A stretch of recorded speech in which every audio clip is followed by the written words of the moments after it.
గారు just we go to the Karthik గారు ఈ విషయంపై ఈ రోజు ఏదైతే జరుగుతుందో కాంగ్రెస్ అధికారంలో ఉంది ఈ రోజు రాష్ట్రానికి సంబంధించింది వచ్చే ఎన్నికలలో 2026 I'm sorry to correct because I said in my intro 27 because I'm very sorry it is 2026లోనే ఈ డిలిబరేషన్ ప్రాసెస్ చేస్తామని చెప్పారు అంటే 157 అది చాలా ప్రధానంగా ఈరోజు ఇద్దరు బెంచ్లతో కూడిన ధర్మాసనం ఈరోజు చెప్పారు ఈ విషయంలో ఈరోజు ఇంకా కొంచెం మనం మరొకసారి అపీల్లో పోతే కొంచెం అవకాశాలు ఉన్నాయా దీన్ని మీరు ఎలా స్పందిస్తారండి ఈ విషయంపై ఈరోజు కోర్టు వర్డిక్ట్ ఇచ్చిన తర్వాత సరే కోర్టు నిర్ణయం పైన వ్యతిరేకించదు న్యాయపరమైనటువంటి అంశాల్లో కోర్టు పైన ఉన్నటువంటి పూర్తి నమ్మకంతో మనం అంటే వారి ఇచ్చినటువంటి తీర్పు పైన ఎట్లాంటి వ్యాఖ్యలు చేయడం కరెక్ట్ కాదేమో నాకు తెలిసినంత వరకు. కాకపోతే ఏంటంటే ఒక అభిప్రాయంగా మాత్రమే నేను చెప్తున్నా ఏంటి అంటే దాదాపు చాలా మందిని కూడా అంటే మాలాంటి ఇప్పుడు ప్యానల్ లో ఉన్నటువంటి వాళ్ళు వైఎస్ఆర్సీపీ నుంచి ఉన్నటువంటి వాళ్ళు కానీ బీజేపీ టీడీపీ టీఆర్ఎస్ నుంచి ఉన్నటువంటి అందరం కూడా ఈ రోజు డిలిమిటేషన్ జరుగుతుంది మేము కూడా చట్టసభలోకి వెళ్ళి శాసనసభలో అధ్యక్ష అంటూ ప్రజలకు వారి సమస్యల్ని తీరుస్తూ భవిష్యత్తు రాజకీయాల్లో మాకంటూ ఒక స్థానం కల్పించుకోవాలని ఎన్నో ఆశలతో ఉన్నటువంటి వాళ్ళని మేము అందరం. అయితే ఈ రోజు కోర్టు ఇచ్చినటువంటి వర్డిక్ట్ ఏదైతుందో అది కొంత బాధ కల్పిస్తుంది. అయితే ఈ విషయాన్ని నేను ఎవరిపైన కూడా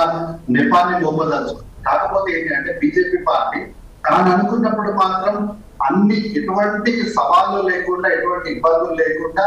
అన్ని విషయాల్లో కూడా చాలా సావధానంగా వాటికి చూస్తాయి. అన్ని సావధానంగా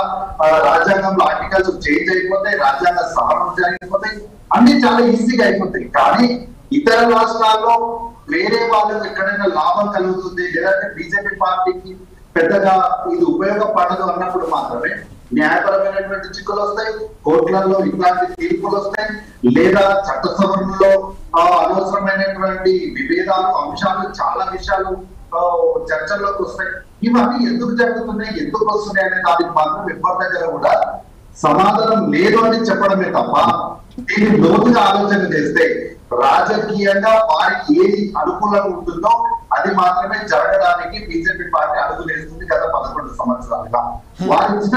హామీలను నెరవేర్చారు కానీ వారికి అనుకూలంగా తీర్పులు ఇచ్చిన ప్రతి ఒక్క జడ్జి కూడా ఈ రోజు రాజ్యసభల్లోనూ లేకపోతే రాష్ట్రాల్లో మంత్రులుగాను ఈ రోజు వాళ్ళు విధులు నిర్వర్తిస్తున్నప్పుడు కోర్టులను కూడా ఈ రోజు నమ్మే పరిస్థితి లేదు అని ఎందుకు ప్రశ్న ఏముంది అనేది మాత్రమే ఈ రోజు ఉన్నటువంటి అంశం. అంటే బీజేపీ పార్టీ అధికారంలోకి వచ్చిన తర్వాత న్యాయస్థానంతో పాటు సర్వోన్నత న్యాయస్థానాల పైన కూడా ఈ రోజు అనుమానాలు కలిగించే స్థాయికి ఈ రోజు న్యాయ వ్యవస్థను మరి దిగదార్చినారా ఎగబార్చినారా అనేది ప్రజలు కూడా అర్థం చేసుకోవాలి. కాబట్టి ఏంటంటే ఈ రోజు విభజన చట్టంలోనే చాలా క్లియర్ గా ఇక్కడ నియోజకవర్గాల పునర్విభజన జరగాలి అని చెప్పి అతి ప్రాముఖ్యంగా వెంకయ్య నాయుడు గారే లేదు ఇట్లానే ఉండాలి ఇట్లా జరగాలి అని చెప్పి ప్రధాన ప్రతిపక్ష పార్టీగా నేను సూచన చేస్తున్నా దయచేసి తీసుకోండి అని ఆ రోజు అంతగా గొంతులు నించుకొని అరిచిన ఆయన వారి యొక్క అంశాన్ని వారు చెప్పినటువంటి సలహాను సూచనని కన్సిడర్ చేసి ఆ రోజు డిలిమిటేషన్ పెట్టిన తర్వాత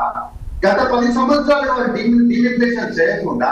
ఈ రోజు మళ్ళీ కోర్టు వర్డిక్ట్ ఇచ్చిందనే సాకు చూపించి జనగణన జరగాలి దాని తర్వాతనే చేస్తామంటే మీరు జనగణన ఎప్పుడు చేయాలి, దాన్ని డిజిటలైజ్ చేయాలి, ఎప్పుడు దాన్ని డిజిటలైజ్ చేయాలంటే దాన్ని తీసుకొచ్చి మీరు ఎప్పుడు అమల్లోకి తీసుకురావాలి, ఎప్పుడు మీరు డీసెంట్రలైజ్ చేస్తారు, నియోజకవర్గాల పునర్విభజన జరిగేసరికి ఎలక్షన్ కోడ్ వచ్చేస్తుంది. కాబట్టి ఈసారి కూడా నియోజకవర్గాల పునర్విభజన లేదండి. కాబట్టి కాంగ్రెస్ పార్టీ వారు మేమేమో అంటే నా అభిప్రాయం ఏంటి అంటే మరొకసారి దీన్ని అప్పీల్కి వెళ్ళి ఈ రోజు ఇచ్చినటువంటి తీర్పు పైన మరొకసారి అప్పీల్ వెళ్ళడం ద్వారా ప్రజలకు ఆమోదం యోగ్యమైనటువంటి తీర్పు తీసుకురావడానికి కాంగ్రెస్ పార్టీ ప్రజాక్షేత్రంలో ప్రజల పక్షాన ప్రజలతో కలిసి పోరాటం చేస్తాం. రైట్ సార్, ఇదే విషయంపై